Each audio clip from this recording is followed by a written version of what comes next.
मध्य प्रदेश की प्रतियोगी परीक्षाओं की तैयारी में कुछ नाम बार बार सामने आते हैं।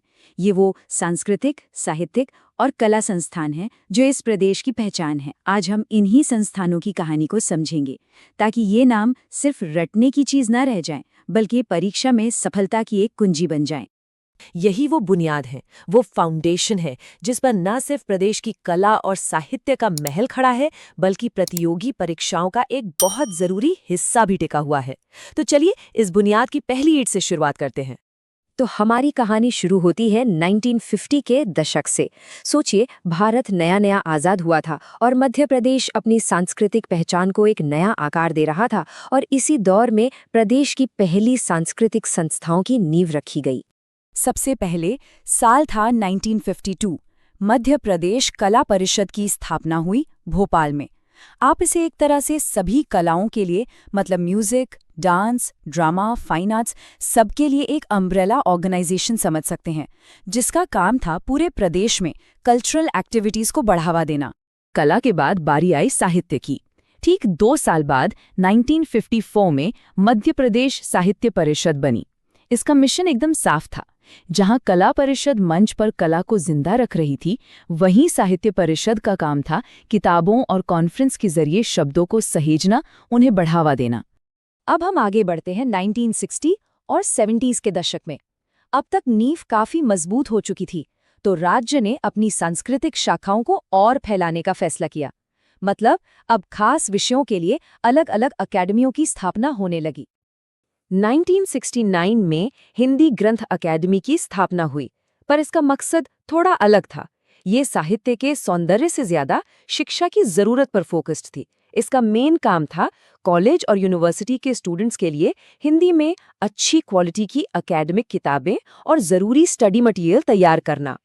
फिर आया साल 1976, जब उर्दू साहित्य की खूबसूरती को सहेजने के लिए मध्य प्रदेश उर्दू अकेडमी बनी। और हाँ, इसकी एक खास पहचान है, इसका प्रोग्राम तलाशे जौहर। कितना खूबसूरत नाम है ना? इसका मतलब होता है प्रतिभा की खोज। ये नाम ही इसके मिशन को बता देता है, और परीक्षा के लिहाज से ये एक इम्पोर्टेंट पॉइंट भी है। 1979 में संगीत की दुनिया का एक बहुत बड़ा नाम अमर हो गया, उस्ताद अलाउद्दीन खान संगीत अकादमी की स्थापना के साथ। ये अकादमी पूरी तरह से इंडियन क्लासिकल म्यूजिक को समर्पित है और हर साल मैहर में मशहूर अलाउद्दीन खान समारोह का आयोजन करती है। ये कनेक्शन याद रखना बहुत जरूरी है। अकादमी भोपाल में है, पर समारोह मैहर में होता है। और 1978 में एक और अकादमी बनी, लेकिन इस बार भोपाल में नहीं। कालिदास अकादमी की स्थापना हुई उज्जैन में, जो महाकवि कालिदास की नगरी मानी जाती है। ये अकादमी न सिर्फ उनके साहित्य पर काम करती है, बल्कि हर साल वहीं पर प्रसिद्ध कालिदास समारोह का आयोजन भी करती है। चलिए अब 1980 के दशक और उसके बाद के दौर में चलते हैं।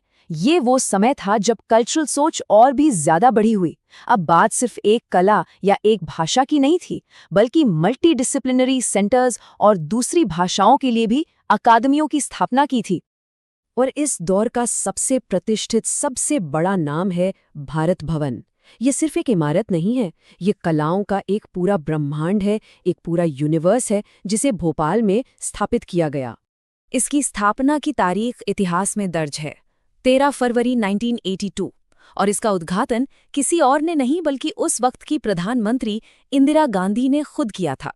ये बात ही अपने आप में इसकी अहमियत बताती है। तो इस भारत भवन के अंदर आखिर है क्या? इससे इसके अलग अलग अंगों से समझना सबसे आसान है।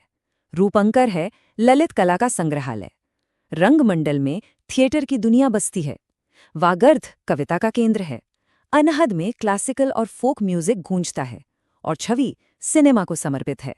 ये अद्भुत संरचना ही इसे यूनिक बनाती है। अगले ही साल 1983 में मध्य प्रदेश सिंधी साहित्य अकादमी की स्थापना हुई। लेकिन इसकी एक खास बात है, ये सिर्फ सिंधी भाषा तक ही सीमित नहीं रही। इसने हिंदी, उर्दू और पंजाबी लेखकों को भी एक मंच दिया, एक तरह से भाषाई एकता का संदेश दिया। इसके 2 साल बाद 1985 में भारत की प्राचीनतम भाषाओं में से एक संस्कृत को और सम्मान देने के लिए मध्य प्रदेश संस्कृत अकेडमी बनी। ये अकेडमी अलग अलग समारोहों और पुरस्कारों के जरिए इस शास्त्रीय भाषा को आज भी जिंदा रखे हुए है। और 1987 में हिंदी साहित्य के महान कवि तुलसीदास के कामों को समर्पित एक विशेष अकेडमी, मध्य प्रदेश तुलसी अकेडमी की स्थापना हुई। इसका एकमात्र मिशन है तुलसी साहित्य पर रिसर्च करना, उसे सहेजना और नई पीढ़ी तक पहुंचाना। और ये सिलसिला रुका नहीं। हाल ही में 2013 में भोजपुरी साहित्य अकेडमी की स्थापना हुई। ये दिखाता है कि राज्य आज भी अपनी भाषाई और सांस्कृतिक विरासत को पहचानने और उसे बढ़ावा देने के लिए कितना कमिटेड है। अकादमियों के अलावा प्रदेश के विश्वविद्यालयों में कई महत्वपूर्ण सृजन पीठ भी हैं। ये पीठ किसी महान साहित्यकार के नाम पर डेडिकेटेड होती हैं और उनके साहित्य पर रिसर्च को बढ़ावा देती हैं। जैसे कि निराला पीठ भोपाल में है, प्रेमचंद पीठ उज्जैन और सागर दोनों जगह है, सुभद्रा कुमारी चौहान पीठ जबलपुर में और तुलसी शोध संस्थान चित्रकूट में स्थित है। ये लिस्ट मैच द कॉलम वाले सवालों के लिए बहुत जरूरी है। तो ये थी मध्य प्रदेश के सांस्कृतिक संस्थानों की पूरी यात्रा।